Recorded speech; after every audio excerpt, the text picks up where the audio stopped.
Hello les chouchous, comment ça va? Attendez, elle bouge un petit peu la vidéo. Bah écoutez, j'espère que vous allez nickel, nickel, nickel. Si c'est pas le cas, bah comme d'habitude, je suis de tout cœur avec vous. La roue tourne, ça ira mieux. Ça va devenir mon slogan pour les prochaines vidéos. Alors, je reviens avec une toute petite vidéo aujourd'hui pour vous parler encore autour du thème des grands. Vous savez, je suis une grande, hein. Je pense que vous l'avez compris si vous avez commencé à regarder mes vidéos. Et c'est surtout ça qui a été le mot déclencheur de mes vidéos. Donc, je refais une vidéo avec ça. Dès qu'il y a des petites idées qui me viennent en tête, eh ben, je les couche et je vous en parle. Voilà. Alors, on parle souvent de la taille comme, allez, on en parle souvent dans des aspects pas forcément positifs, mais il y a quand même aussi deux, trois aspects positifs que j'avais envie de partager avec vous. Euh, Si parmi vous, il y a des filles ou autres, je sais pas, des ados qui deviennent, qui voient leur corps évoluer et qui disent ah c'est nul d'être grand, moi j'ai envie de vous dire non non, il n'y a pas que des mauvais côtés, il y a quand même deux trois bons côtés.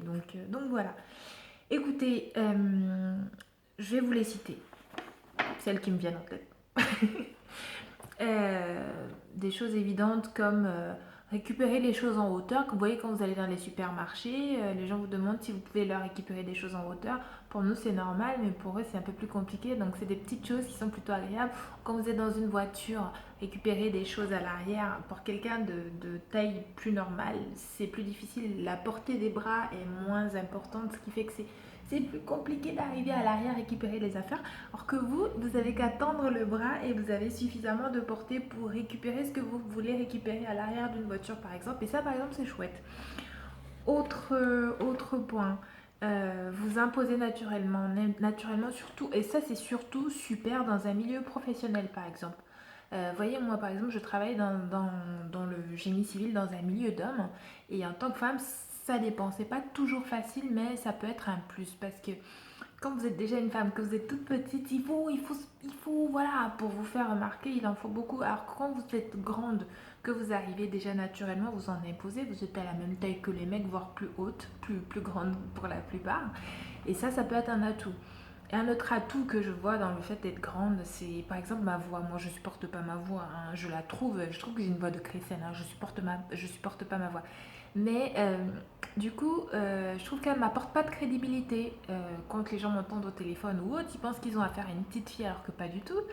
Et il y a un contraste avec mon physique. Effectivement, quand j'arrive, il me voit physiquement, donc déjà la démarche est autrement. Quand il me voit, effectivement, ça aide déjà un peu plus, sachant que je suis timide en plus, donc ma taille là-dessus me sauve la vie sur des points. Donc c'est pas que négatif.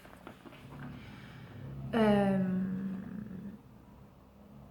Dans les transports en commun, moi je suis pas parisienne, mais il y a un truc qui m'a frappée quand je suis arrivée à Paris, c'est comment les gens sont serrés là pendant les transports, pendant les trucs et tout. Et moi je trouvais ça super d'être grande parce que d'être plus grande, bah j'avais une vue plus dégagée et puis j'arrivais à respirer un peu plus. Je suis asthmatique et dans le métro on étouffe. Et être plus grande, donc ne pas avoir la tête dans tout le monde avec toutes les respirations de tout le monde, ça c'est un moment où je me suis dit ok, bon sur ce point là je trouve que c'est super d'être grand.